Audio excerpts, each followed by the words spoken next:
He was at Munson's the other day. He was like all the way at the end of the inside, and he like waved at me. I'm like, who is that? I was like, I'm not that far away. No, you were like a blur. We got to get that checked out. Yeah. Hey, everybody. Welcome to the Good for Business podcast. My name is Colin Krieger, and our special guest today is Brayden Sansing. Brayden is, I like to call him a studio engineer at Catfish Alley Studios, but he's so much more than that. And he is leaving town on me to head out west, so I figured I'd jump in and get him on the interview. Welcome to the show. What's up? How you doing?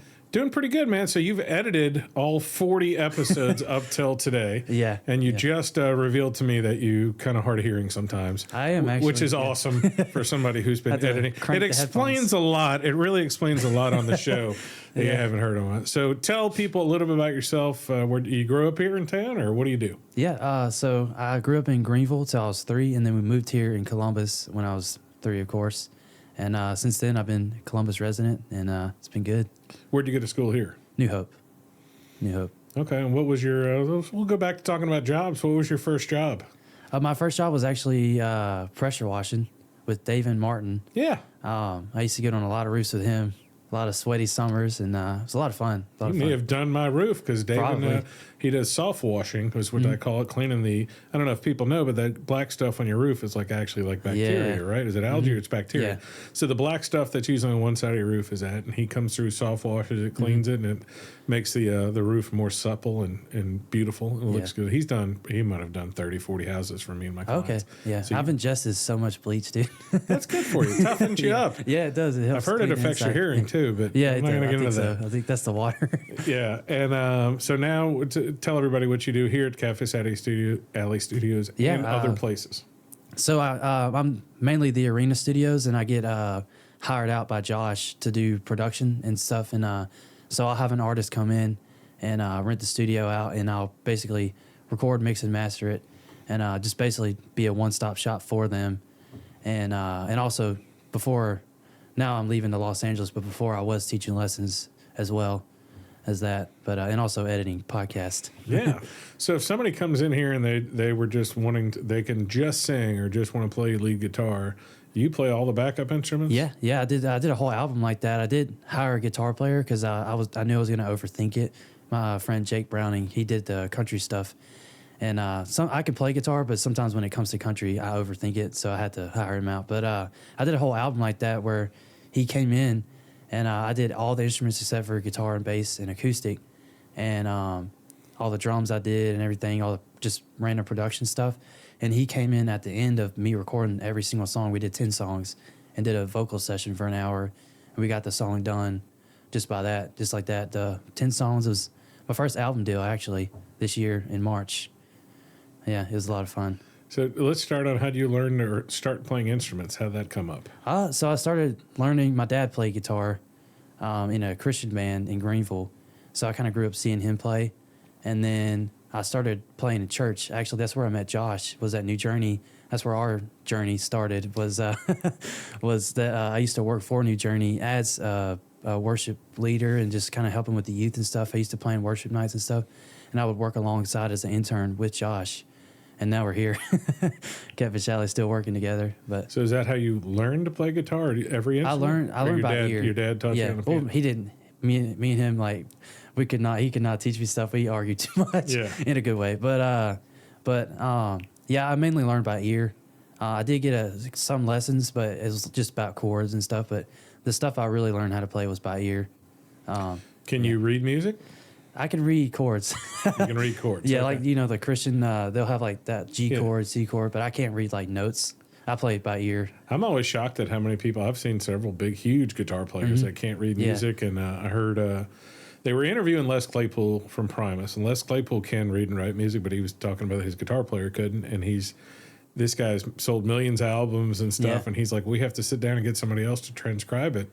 And he was talking about being an independent recording, and he's like, it's just another cost of having to do it because a lot of people want to learn how to play his music. And he's like, he can do it, but he's like, my guitar player couldn't do it. And I was started thinking like, how many guys are like that? And I started looking into it, and like I keep seeing these huge names pop up. I'm like, oh, they can't read music. And I'm at the Golden Triangle Theater, and like almost every kid in the plays and musicals I'm in can read the music. Yeah. So there was one song for Hairspray the musical, and I'm like, I can't find a recording of it anywhere. It's not in the movie.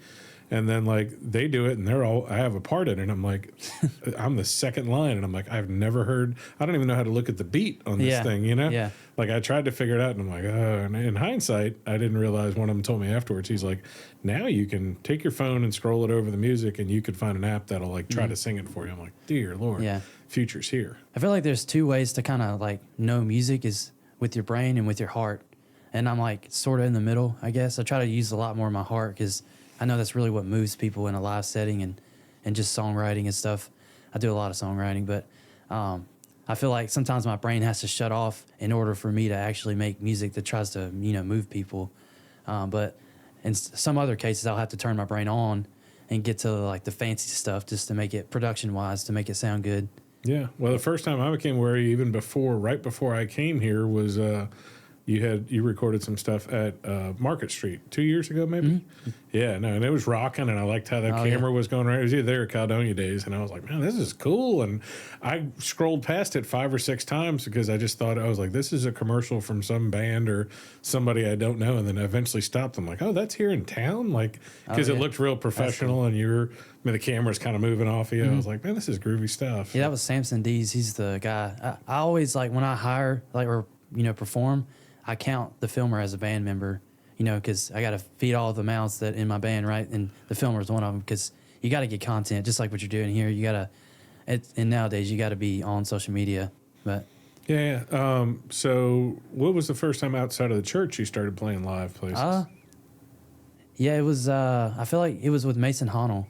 Okay. Because he's actually one of my mentors. Well, go over his story a little. Or you with him? We interviewed him. In September, I think, of last year when he had his new album coming out. But I know he's on the road. Is he on the road still? I think so, yeah. He was headed to Texas or something last time. Yeah, he does a lot of festivals with his wife. She does painting and sometimes plays with him and plays her own shows. Yeah. But yeah, we met, this funny story. He's going to hate me for saying this, but he dated my sister in middle school. And they're like the same age. And then he ended up going to the same college as her. And so then he did a mentee mentor program, and I signed up and I got him. And then we went to the studio and I got to do a recording session with him. I forgot what we recorded, but it was one of those things where this was my first time in a professional studio. It was pretty cool, and he allowed that to happen. And since then I was playing gigs with him. My first paid gig was with him in the Delta. I think Trisha Walker put on a show over there, and we just did an acoustic. We ended up opening up for Kingfish. Yeah, which kind of resolves into that's how I started writing my own stuff and recording my own stuff. Because right after the Kingfish show, I was so inspired that I wrote and recorded my first song, "Goodbye," that I put out in 2021, I think. But if it weren't for Mason, I feel like I wouldn't be as far along. He helped me, see how a true musician works on the road and gets gigs, and he's very honest, and he shaped the way I view a lot of things in a good way, business-wise. Well, that's great. I'm going to be jumping back and forth old and new all the time. Where were you I saw you in New York and then Nashville. So oh, yeah. Was that for music or just for fun or what? So it was for fun. New York was we spent 48 hours. I had no sleep that whole trip pretty much. I could tell because I think you went 30 places in 48 hours. Yeah. And also I was editing a video for a client of mine, and they wanted to post the day of that I left for New York, so I stayed up all night working on that, and I did not sleep until I spent I was awake for about 25 hours, 26 hours, but I was I'm in New York, I'm not just gonna go to sleep, Yeah. I couldn't even sleep on the plane, but we went around just everywhere pretty much, and it was a lot of fun. I spent a week in New York one time, and it was just a good experience. We did a mission trip. I got to go into some of the masses, like the Muslim mass. Yeah. Or mosque. Is that what you said? Mosque. Well, yeah, we did that. But this time we went into the St. Patrick's Cathedral. Oh, wow. And we went in there. We met this girl named Karen. And she's so sweet. She brought us to the bottom, to the stairs, let us go under there and pray in some of the rooms. and like that not many people are allowed to pray in, which is like really, really cool. That was nice. And then on the way back, did you stop in Nashville? Was that separate? I think that I saw you play. I saw a video of you playing somewhere last week. Where's the last place you played? It's slipping from my mind. I'll be honest. I do not spend much time in Nashville, to be honest. When I do, it's for Camp Electric. That may have been what you saw. And what is that? Talk about that. Oh yeah, Camp Electric is this like really awesome camp. It's a bunch of Christian artists and their musicians, and like people that like the kids look up to, and they're like guitar players and stuff. And they teach kids like guitar. There's a guitar class. There's a vocal class. There's a bunch of classes for everything. And it's really, I only went as a networking opportunity. It was also a tax write-off, of course, because even as an intern, you have to pay to get into it. And it helped me meet a lot of cool people that just was along the journey and let me do some things. Like I unloaded for the Newsboys one time because one of my friends works for him. He was super sweet to let me just unload all their stuff. I got to look at their drum set and see how because their drum goes up like this. Yeah. And it spins in midair. And he showed me how all that works, and I got to tear that down. It was pretty cool. But that was through Camp Electric that I got to meet him and stuff and get his number. But yes, it's a really good camp. Anybody that's in music, even if you're not like in the Christian scene, it's good to get in that to meet those people. Yeah, well, I mean, everything's about connections. You never know where you're going to meet somebody. Yeah. And we were just talking about that earlier, so we had Michael Francis. He's a mob guy who came and spoke at a Christian men's conference here. And it was we got announced like the day I started my first podcast, and I got involved in promoting it on the hopes like we might get an interview with him, for the podcast. And as we talked about, all of our focus was like, well, if we get him, it'll get more views on a podcast. It didn't help a ton, but I didn't market it a ton. But that didn't matter because a couple months later, you were following his daughter's podcast. Yeah, they randomly, I don't know why they followed me back. Yeah. But I followed them on Instagram, and then I think it was beginning of December, I saw that they needed an editor. So I was like, I slid up on that super quick. I was not about to lose an opportunity. So I sent them the video we did with them. They ended up taking me in as an editor. So I actually just got done with it before I came in here. I got the description and everything done for that video. They're very nice people. I enjoy working with them. They're very professional, very, very professional. No, that was neat. And like I say, you never know when you're going to meet and make that connection that leads to the thing that leads to the other thing. Yeah. And like I said, neither one of us were thinking about that. Yeah. And then out of the I didn't even know he had his daughters had a podcast. I remember you telling me, but it just slipped my mind. I didn't even until I followed him. Yeah. But yeah, that's a good head start when your dad's got 1 million viewers or something. But I'm sure they're putting in the work because he's a hard-working dude, man. Yeah, this one person, I think it was Ethan Oswald, told me one of his mentors told him, it's not what you know, it's who you know. But when you're in front of those people you do know, you better know something. Yeah. So, no, I think that helped that you looked professional and the video looked professional when he was there. And even when you and I talk like that, I'm going to ask him different questions that other people ask him. We're going to be professional. Like you and I were kind of being security and being like, y'all can't come in here and take. And I think he just didn't want to mess around. He appreciated all that. And I'm sure that when that got to his daughters, he's like, oh, these guys knew what they were doing, Yeah. And we weren't pretending. Like you and I both had some backstage experience. So we were being grown-ups, you know what I mean? Yeah. And I don't know if I'd be a better interview now than I was then with him because I really, like I said, I just listened to 15 of his interviews. I'm like, nobody asks him this. They were good questions. That. Yeah, no, it was a good time. And but it's such a blessing the way it happened for you. So I know that's one factor, but I saw your post the other day and you told me are you packing up your bags and moving to California next week? Yeah, I'm going to Los Angeles. That's pretty. It kind of came out of nowhere. So what was the spur for it? Were you just thinking, this it was is just my one shot, of those things, yeah. I knew if I got a lease that I'd probably stay in Columbus for too long, because my dream, I know with my dreams, I'm not going to be able to achieve them unless I'm in a place like that. Columbus has treated me well, right? Yeah. And other than social media, growing that, I need to grow that a lot more. But there's the film industry and stuff that's in Los Angeles that I want to get a part of and be a part of. And I was like, in order to take the next step, I have to do it. This is there's no ifs, ands, or buts. You got to do it, And I was like, if I get locked down on a contract with a rent thing, I'm scared that I may never move out of Columbus. So I was like, let's just do it now. And, it was a God thing because it literally got everything done in 2 days. I got the Airbnb, I switched my lessons over to another teacher, and also had to quit a band, which is really sad about, with Bonfire Orchestra that I played cover band. They're super sick guys. but I had to quit that sadly. But my last gig's on the 23rd. But yeah, everything happened in like 2 days. I decided on like a Monday, and then within that next day, everything was already done. So that's how I knew it was like God calling me into that. Are your premise of going out there? Is it more about film, music, or studio, or all? Everything. Everything. So since I'm doing the podcast, I have an income like while I'm there, because here I have like 4.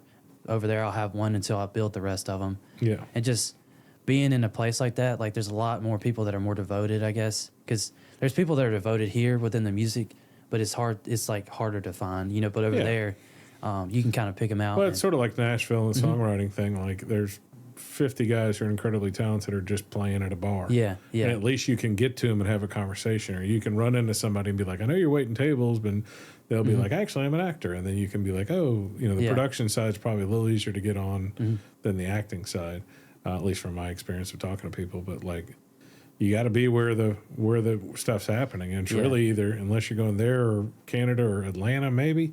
Like Atlanta's got a couple big studios, but not at the level that. Yeah, I just also like I'm a big beach guy. I like the beach, and it's a big place in Los Angeles, so you can do a lot of things. I feel like Nashville's kind of like centered. Same, New York's a little better. Yeah. Because like they never sleep. That's like my favorite. Well, part. like California's got everything. Like within 3 hours, you got beach, snow. You can ski and be on the beach on the same day. And that's pretty cool. And like you know, you may not end your whole life there, but man, like getting to go when you're young or going and taking the shot is just such an admirable thing to do. You know? It was almost one of those things like it just happened. Like I feel like it wasn't me pushing the buttons to get the Airbnb. It just like it kind of like something took over where it's like I need to do this or else, you know.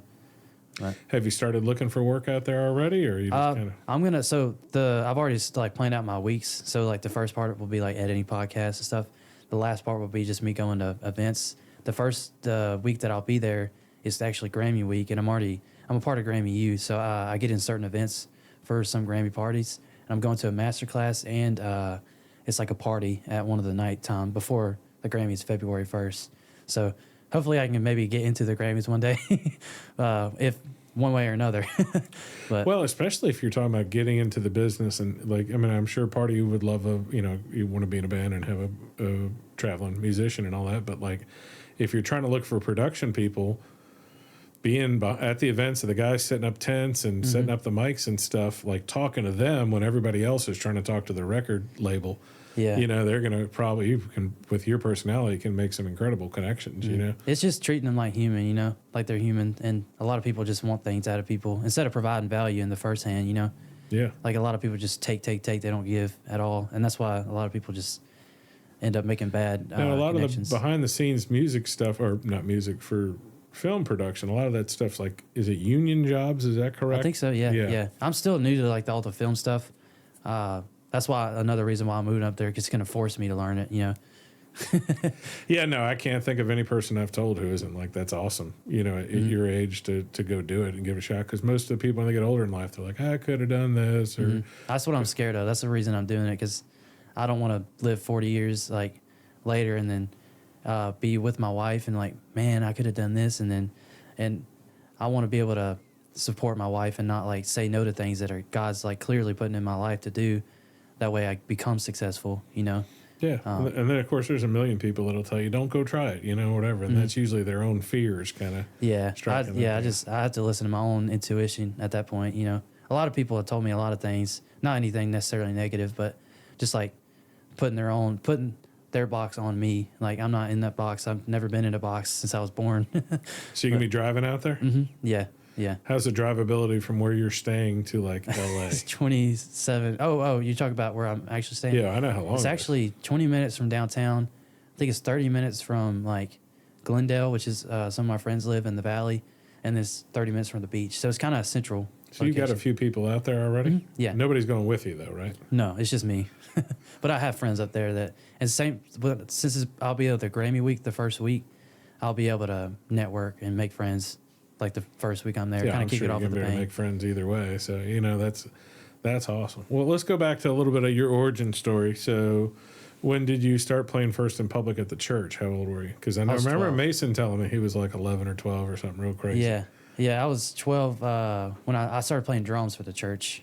By the way, I think I could play drums. The amount of Facebook posts I see from churches asking anybody can play drums Sunday. Yeah. If I could take a week of lessons, that'd probably be a pretty steady gig. I don't know if you get paid, but that is the number one, in my opinion, the number one church need isn't more parishioners or money or a new chapel. It's drummers.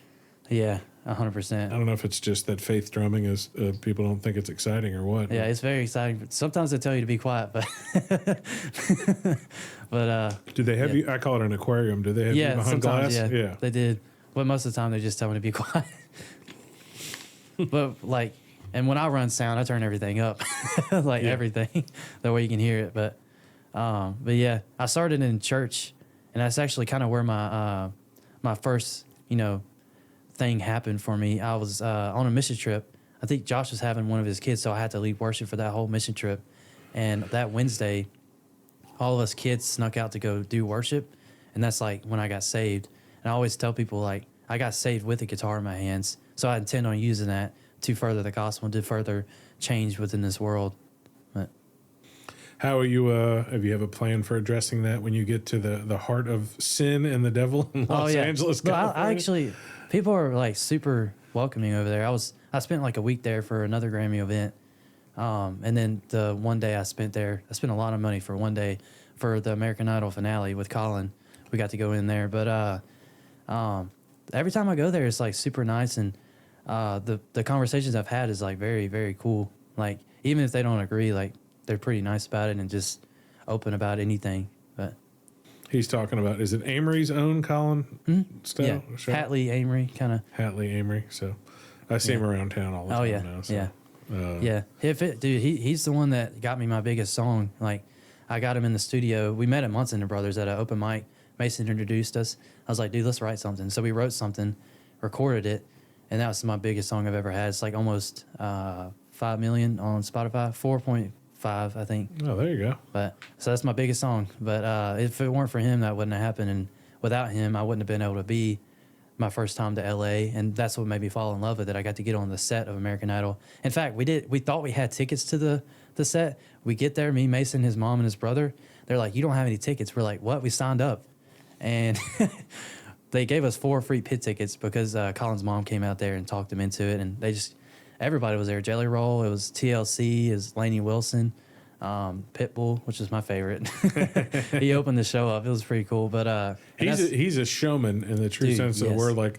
I've heard Dolly Parton and other people, a lot of country people like that too, where they're professional show people, and a lot of musicians miss that part of it, that you don't feel good, you got to go on. You gotta he's act. also a businessman. I've seen some of his business advice, and it's straight on. And that's an interesting part. I think I talked to Mason a little bit when he was on. That's come about, and I grew up with it with both of the Cash Money Millionaires and the No Limit rap guys in New Orleans. Master P was one of the first people in all of modern music to try to own everything laterally. He wanted to own the production, the label, the studio, all that stuff. And one of the first people in country music was Toby Keith to do that. I remember Willie Nelson saying, couldn't care less about Toby Keith, and I remember Willie Nelson in the late '90s saying, "You got to watch this kid. He got turned down by everybody, and then he just started his own." And he controlled, of the 5 vertical integrations, he controlled 4 of them. He had his own label, his own production, his own. Smart. Yeah. And so he made so much more money than the person who would do it, and a lot of that came out of the rap community going, "Why do I need a?"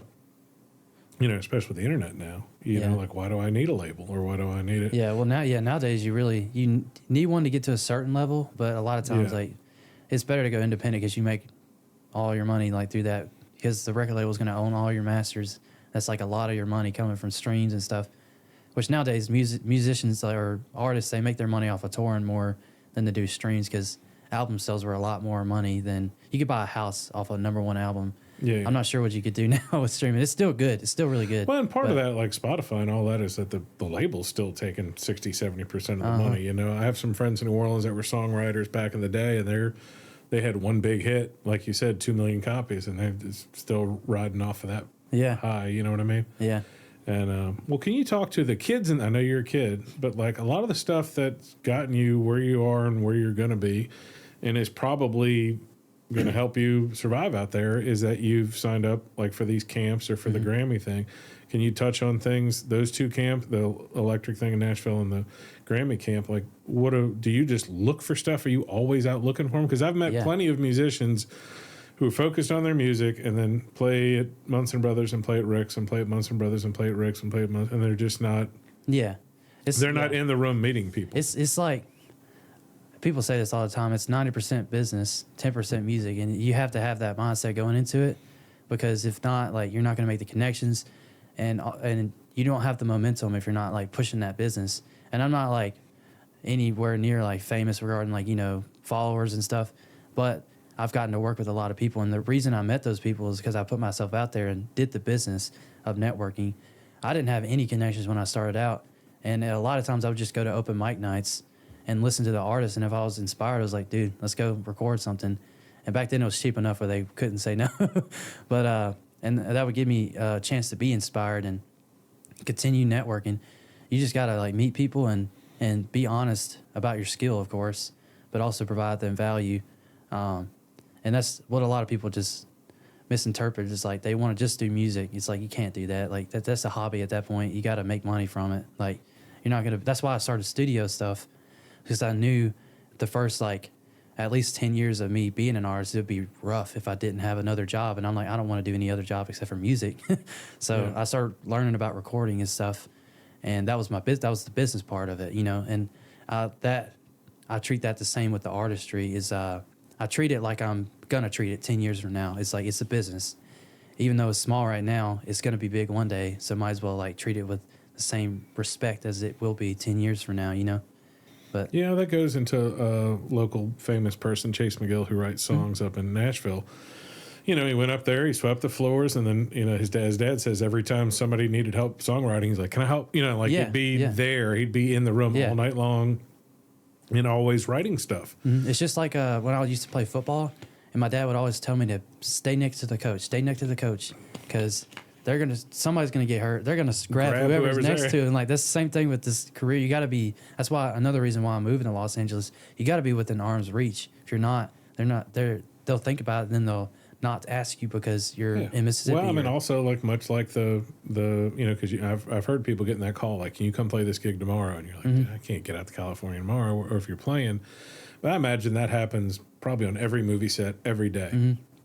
Yeah, people don't show up. The rig and didn't like, show hey, up. The lighter didn't show up, and you're like, oh, yeah, I'm here. I'm right here. I'm free now. Yeah. And available and ready. You know, being the guy that's ready to go when you need it. Yeah, I got a call one time on a Friday. I think it was either a Thursday or Friday, but it was at 6 o'clock that night. My friend's like, hey, we need a drummer for a gig in Kansas City tomorrow night. I'm like, okay. So I didn't cancel it, the meetings I had, but I just put them on Zoom, and ended up switching things over. I went to Kansas City. It was a last minute thing, and if I learned a lot from it, just going to Kansas City. Stayed up for 52 hours because I didn't know any of the music. I met the artist the next day, and I stayed up all night talking to my friend because we hadn't seen each other in a while. And then the whole ride there, I was just listening to the music. And then we did a 4-hour gig that night, and like, I learned a lot from that gig, just how to learn things quickly, because I forced myself to do it, you know. And that's what a lot of people aren't willing to do, is like, you gotta force yourself to do crazy stuff in order to learn. That's just how I learned, is crazy stuff for some reason. Hard-headed. Well, so when are you leaving? This episode will come out. I guess it'll be up to you, but this episode will come out after. It'll come out tomorrow. Yeah, come out. He's like, I'm ready to come out. Here's my sizzle reel from Columbus. We'll put you at the top of the list. So when you were playing here, you know, growing up, what was the transition from church to playing out in public? It was actually what we were talking about earlier. Mason was, and then I started doing my own stuff, acoustic gigs at Munson's. And then I just started looking for festivals. I was like, there's not a lot of venues in Columbus other than Rick's, and it's kind of hard to get a like actual gig in Rick's unless you're like big. Yeah. And so I was like, okay, festivals are probably the way to go. So my first ever gig was the one where I was in the red shirt that I post videos about. Yeah. It was Caledonia Day. It was my first full band gig. And that's kind of how it transitioned. I was just from the church to Mason to actually doing my own stuff and playing other gigs for other people. But it was only a year ago that I had my own artist full band gig. So can you play everything, or is it guitar, bass, and drums? Guitar, bass, drums, piano, and vocals. But I suck at like, what do you call it? symphony instruments or like orchestra Yeah, instruments. woodwinds, all that strings. Yeah, And stuff. I You can cannot play think of- keyboard without reading music? Yeah, it's pretty just impressive. by ear. Actually, the reason I could play is because I got grounded from all my instruments except for my piano. And my piano had like a setting on it, so when you hit a certain key, it shows you the chord for that key. That's the only way I know how to play piano because I learned it because I was grounded from all my guitars. Yeah. But Are you able to take, is any of the recording stuff here yours that you're taking with you? or- actually, some of it I'm keeping here. There's a recording studio at the Airbnb I'm staying at, and Really? yeah, that's why I chose this one because I was like, Pretty okay, awesome. yeah. And you get to use it or Yeah, sign up for it? Or it's just- so I can just rent it out. And same thing with over there. If I work with an artist, they'll be the ones renting it out. So it's not like I'm losing any money at that That's point. incredible. So it's at your house, at the place? Yeah, it's like you literally- like in an apartment or what is it? It's like it's a hostel. So I'm staying there for 4 months. The only reason I chose a hostel was because of the studio. And I was like, look, I need to build something, over there. And if I don't have a studio or at least a home base where I can do things, if somebody texts me they need a piano part or something, I need something. So I was like, okay, this one had a actual studio, a vocal booth and everything. And so I chose this one, and it was hopefully it's good. I haven't been there yet, so hopefully it's good. But a lot of times the artist will rent it out. So if I need to upgrade or something, I can just go to a different studio. But I just wanted something because I know I got to build the other streams of income again over there. I got to kind of rebuild what I built here. So yeah. Yeah, I stayed at a hostel in Europe. I picked the wrong one, but that was pre-internet. So Yeah, yeah. It's I'm nervous about the hostel because, but I did. When I was in college, I stayed with a roommate, so I'm used to like that. yeah, But I think there's like 4 people to a room, which is fine. Like for 4 months, I'm just doing it so I can find somebody I can trust yeah, reliably. it's part of the adventure, reliably. and you're living in one of the most expensive cities Yeah, in the world. So yeah. hopefully you won't be home a lot. So Yeah, no, I won't. I've made that deal with myself. It's like being out more, exercising, trying to lose weight and stuff. And yeah, well, again with your personality, you're going to get out and about and see all kind of folks over there. yeah. What are your favorite types of music and influence? I would say blues, rock, and I'd say 10% country. I like 10%? country, but like it's not like my bread and butter. My bread and butter is like Def Leppard type stuff. I went before I started playing guitar. I went to a Def Leppard concert, and I don't know if you know, but their drummer is one-handed. Yeah. And I remember my dad like whispering in my ear, "Dude, he has one hand. He's in one arm." I was like, "But the guitar player, he's cool." And the first time like they went out, like it was like a huge explosion type thing, and then hit the first guitar chord. And since then, I've been like, guitar is my thing, Yeah, So I I've started watched some learning. stuff on them playing like since they kind of came back, Yeah. and about like they were talking about we got to work out because they're in their 70s probably. They're like we had to work out. We got to. Yeah. There's no more drugs backstage or anything. Yeah. They're 'Cause very strict on that. And they're performers at the highest state because you have to Yeah. be like because. Of course, they have 2 albums that they can just play those 2 albums and Mm-hmm. it's going to be set. I remember I'm 50 now, so I was 15 in 1989. So Okay, like that yeah. was peak. Yeah. The 80s music is my favorite. I'm actually releasing a bunch of stuff in the future this year. It's like 80s type stuff. One of them's called White Boy Groovin'. Oh, that's right. Yeah. Yeah. Well, that'll be pretty cool. Well, plus you'll get to see it. Like if you want to go to concerts, every band in the world. Yeah. They play at the Whiskey Go Go, which is in Los Angeles. Really? And, yeah, I went there last time, but they weren't playing at that point. But there's another 80s band. They're huge. I mean, Yeah. I guess. Well, Whiskey A Go Go is like that whole, I think Sunset Boulevard Yeah. is like famous for the 80s, like Motley Crue. I Yeah, that's think, where was they there. were. Yeah. Yeah, we went to the Rainbow Bar afterwards. I'm glad it wasn't a gay bar. I thought it was. I was like, "Man, let's not go." But then they were like, you do okay. You would do all right. Now you may not want to do all right. But I was like, my friend was like, "Hey, let's go to this bar. It's called the Rainbow," because the band invited us. We got to talk to them afterwards. I was like, "Is it a gay bar?" I was like, "No," but it was not. It was actually like you're the adorable, coolest. so you do okay. So. It was the coolest bar though. So yeah, that was the formative music when I was growing up was Def Leppard and Guns N' Roses. I bought Guns N' Roses album when the album came out. Oh wow. And it was surprising to a lot of us because a lot of us were skateboarders, and we thought it was because how popular they were on this kind of the mid-level scene. We thought it was going to be like more skate, punk kind of music. You used to skate? What's that? Just a little. I wasn't. Dude, I suck at skating. I wasn't amazing, but I had my little Mike McGill skateboard, which is now Okay. like an immortal. It's one with a snake coming through the skull. Was that the one? Anyway, I just have a picture of it somewhere. Yeah, back in the day. But it was a good time to be alive when rock music was at. And then I started, as soon as hair music kind of died down, I went more into some of the industrial stuff, and Nine Inch Nails came out, and then when I was after college, the dude Trent Reznor from Nine Inch Nails moved to New Orleans, and they used to have shows all the time. He has a record label called Nothing, and he would have a Nothing showcase. So like one of them was him, Nine Inch Nails, and his side project, and Marilyn Manson, and like 3 other bands, and I was like, it was our dream. They're playing at like a 400 person place, and it sold out quick and stuff. But we, just like you, I was always going to shows and knowing people. I'm like, this is the favor. This is what I want. You know, get in here. And I can't imagine with cell phones now. Like I don't know if it's easier or harder to get in touch with people, but like I've had good luck because most of the time, like it's just providing value. Like, do you need help? Is like the one question that has got me in more doors than anything. And it's not necessarily I'm doing that. I just enjoy helping people anyway. But like that's how I've gotten backstage to things. That's how I've just like, hey, do you need help? I was like, yeah, I'll help you. And then I just like when I'm done with the job or whatever, I'll just hang out, and then somebody walks by and then I meet them, and then it's a cool connection, you know.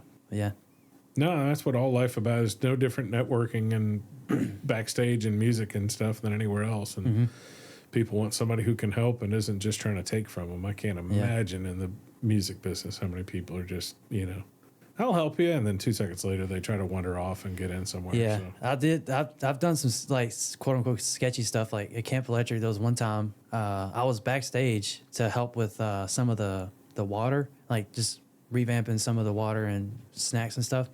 And I stayed back there a little longer than I should have. And somebody said something about it, but I was like still providing value. I was still like I was very, very good at like keeping the water stocked and everything. And I would even like go up to the artist after, hey, you want some water? Hey, and I would start the conversation because I was too nervous to talk to some of them. Have you been back there? Have you been in any big rock shows backstage, not Christian music?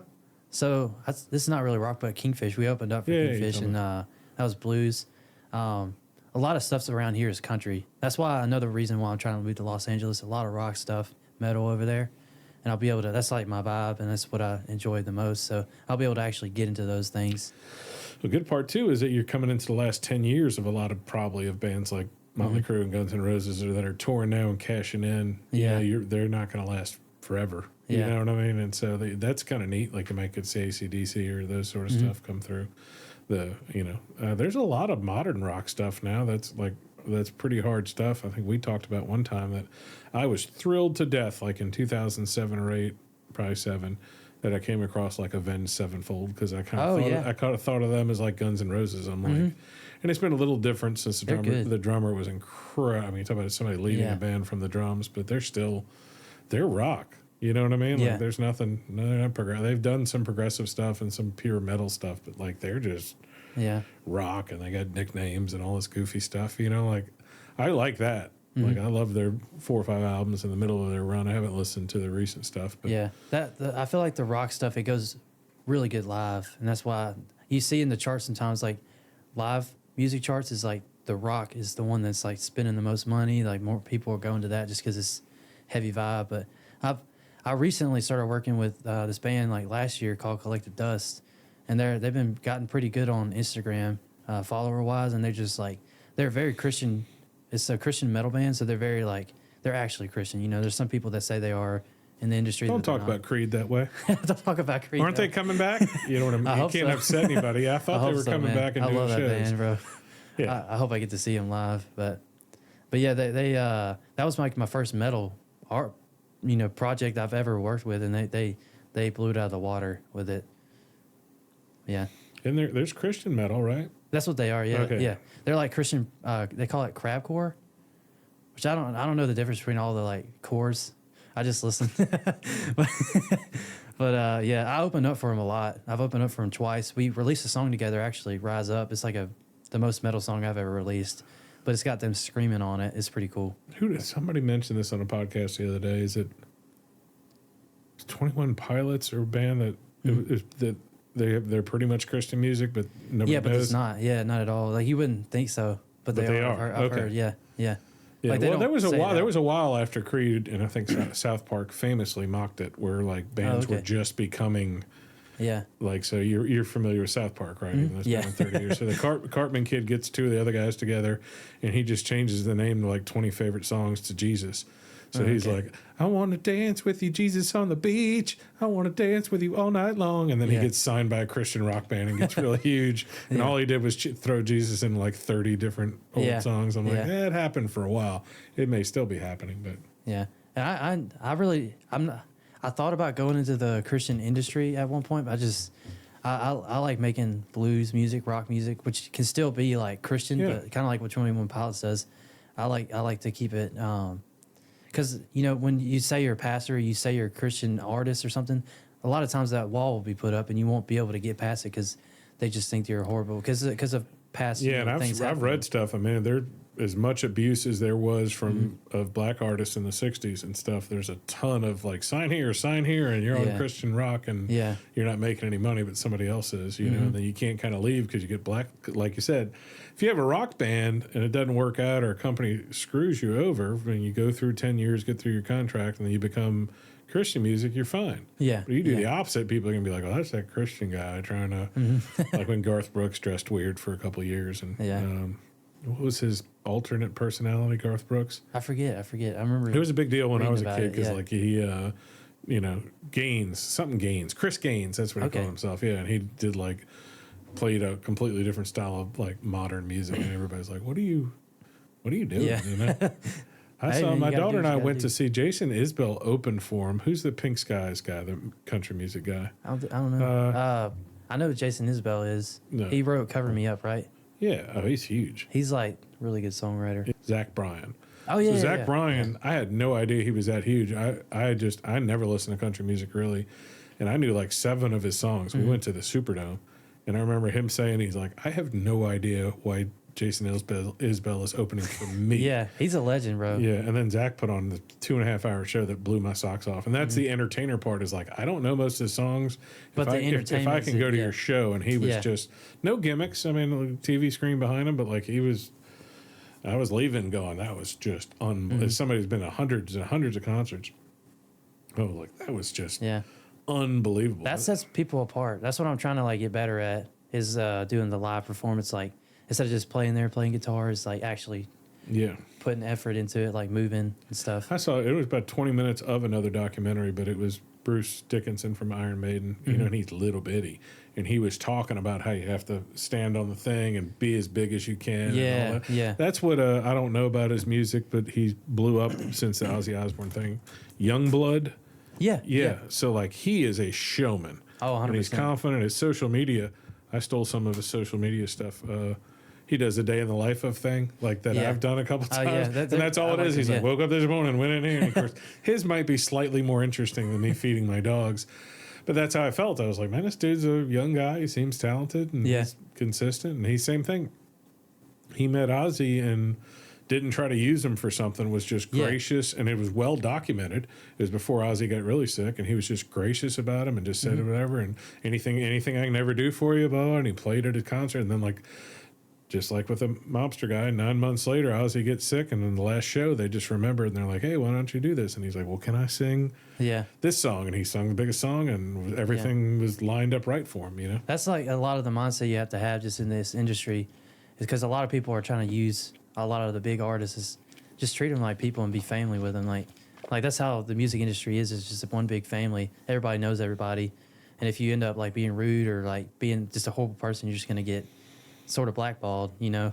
Yeah, especially the bigger you get, the more they're like, this person's a pain. And you can like, instead of like, hey, can I get your autograph? You know, it's like more, hey, what's up, man? What's your next project you're working on? Like, actually talk to them, because everybody, they don't treat them like humans sometimes. Like, if you get to a certain level, it's just kind of weird how people treat. It's very creepy how people treat them. Well, like people I know, and I know some people like in personal growth that a lot of people won't know, but like John Acuff and Brian Buffini, some other people I've met personally, hung out with.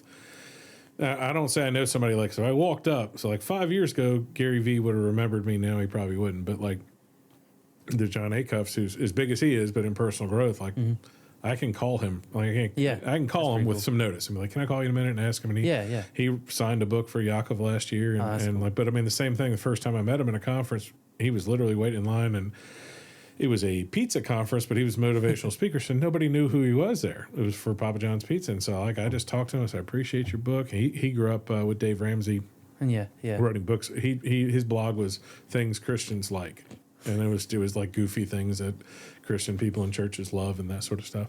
And he went into personal growth, and I just talked to him. He's like, "Hey, anything I can do for you?" I'm like, what am I going to do with an autograph? I was like, "Do you want to hang out later?" And then we hung out later, and then he's like, "Seriously, man, is there anything I can do?" I'm like, "Dude, I got this guy I work with who loves your stuff. If another day down the road you want to call him or something, here's my number." And he's like, "Let's call him right now." We called him and got him, and he did that, and then he remembered that, and then I wrote him a thank you note, and then, I've seen him once every 5 years for 25 years. Okay, yeah. But like when his last book came out, I'm like, "Dude, congratulations. Where's the best place to buy it?" And he's called me. He's like, "Dude, don't buy the book." I'm like, "Seriously, where's the best place to buy it?" And then he sent it, and like my dog ate the Amazon package, and I sent it to him, and then he retweeted it, and he got 500,000 likes, or something crazy, and I got 1,000 more Twitter followers, Yeah. And but it's funny because you can get to people if you're sincere. Like, don't act like you care, actually care. You can really because I remember it was Mason that kind of taught me this. Was Megadeth's drummer, one of their old drummers, was at a B-list celebrity party that we were at, like a golf tournament with Steve Azar. And I was like about to walk up to him, and then Mason just does it. He just shakes his hands, like treats him. But I was nervous. This is my first time really being around somebody like that. And when I saw him, dude, I was like, okay, just be normal. Yeah, we had they had it was weird because somebody else canceled, and their fill-in became Brett Michaels from Poison, and then Everclear, which is one of my favorite bands from the early 90s, and they're still doing well. And I saw the Everclear guys because I was with the Air Force, like VIP guys, and I'm like, "Dude," they're like, "Hey man, whatever." They're like, the other person, like, the line starts here. I'm like, I don't need their autograph. I was like, "Man, y'all played the day the album came out, their big Sparkling Fade, their big album. Like, y'all played at the Mushroom in New Orleans." And he's like, "Was that like a tiki bar place?" I'm like, "Yeah, it was like a tiki bar place. Y'all played there like 2 PM, then you played there." And he's like, "You were the guy riding the bike." And I'm like, "What the heck?" Like, through all the drugs and memories and stuff like that. That's all I thought. I'm like, he's like, "Yeah," because one of the other guys said, "You were the one." Like, he remembered that nobody was there. And there were only 3 people. And I'm like, "Yeah, I stayed on my bike the whole time." He's like, "Dear God." It was funny because it was important to them. Mm-hmm. Yeah. And then when they went on, like, Chris Jenkins took a famous photo. And because I had that connection with them, the bass player followed me. Chris Jenkins is a photographer for the W. Chris Jenkins took a wonderful photo with him, and then that guy liked the picture and shared it on Facebook. Oh, that's cool. And I'm thinking, like, again, what led to what to what to what? Yeah, I went to that show because it was a radio remote, talked to him then, mentioned it when I had the one chance to see him, instead of being like, "Can you sign this?" Like, what am I going to do with Everclear's autograph? know? And instead of asking or begging for him, it was just talked about a memory, and they were seriously remembered it. And then I was like, the bass guy was the one I talked to the most. I'm like, I was like, "I'm going to send you something. My friend's taking pictures now." He's like, "Send them to me." And then he follows him, and then he gets exposure, and like, it's just wonderful, Yeah. And then next time they're nearby, I'm sure we could tweet them and be like, "Hey, you want to, I don't know about hang out, but can I say hi?" Because cool funny folks. story was we were at the same golf tournament thing, and we took a group picture with Megadeth's drummer, and there was this old guy next to me. And I might put the picture up. I'll put the picture up for the podcast. But I was like, "Who is this guy next to me?" I thought it was like one of the sound guys. And later, like months later, I showed my dad the picture, and it was the guy. I think it was the second actor of Home Improvement. It wasn't Tim Allen, but it was the other guy that was like a part of the shop with him. He was just sitting right here, and like we took a picture together. I didn't know who he was. I thought he was a sound guy, but it ended up being him. My dad was like, "What? Why? How did you not know that?" I was like, "I don't watch that show." That happens to me a lot. We were talking out there with Josh and some other people about if you give respect and not deference to people. So, like, I grew up in news business here, and I'd meet people, and I'd be like, they're like, they wouldn't go like, "I'm so and so." They'd be like, "Hey, I'm this." I'm like, "All right." Like that. And the musician, if it's a musician or something, "Man, I appreciate your time." Like that. Yeah. Just like with the Mob Guy. Like, we didn't have the interview for the Mob Guy, Michael, until right then. And I got in a car with him, and he's like, "All right, this guy's not going to be a jerk." And I'm like, "I'm not trying to make money off of it. I just think they want to ask you some of the stuff I just asked you." So you never know. And you've got a good skill set for that, man. I think it's going to pay you off big time when you're there. You're willing to work to earn it. And if anybody wants to support you, do you have Patreon or anything like that? How do they get in touch with you to buy your stuff? Okay, yeah. So it's Instagram, Braden Sansing Music. Same with TikTok and everything. Just give me a follow. Just listen to my music and just follow my journey. Yeah. Awesome, man. Well, I'm sure you can tag all that since you're going to be the one editing this, but definitely by next Thursday so you can get it. So thanks for coming on, man. I'm sorry we had to rush it, but if you're leaving, I got to get you now before you forget the little people.